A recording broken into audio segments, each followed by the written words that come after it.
اب بات یہ ثم اتم الصیام الی اللیل فرمایا تو یعنی رات تک روزے کو مکمل کرو.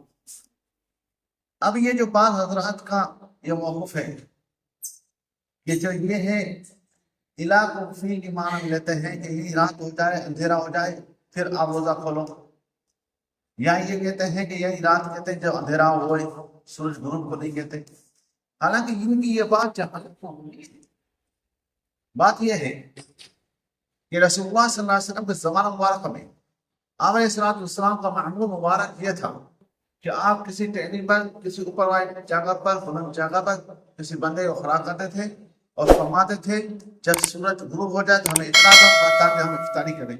اور جیسے کہ سورج غروب ہو جاتا تھا وہ آدمی وہاں سے اعلان کرتا تھا اطلاع دیتا تھا آپ علیہ السلام افطاری فرمائیں. یہ مستند حاکم ہے.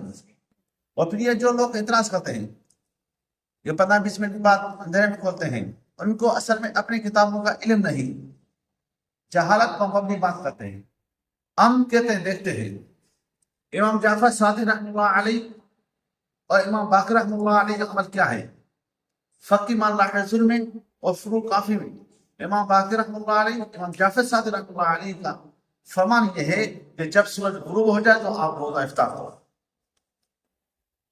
اب قرآن کہتا ہے الی اللیل، جیسے رات شروع ہو آپ افطار کرو. الہ ہے، فی ہوتا تو ہم کہتے ہیں کہ بھئی رات اندھیرا ہو جائے پھر، لیکن الہ یعنی حد تک جیسے دن کا ختم رات کا شروع ہو تو آپ روزہ افطار کرو.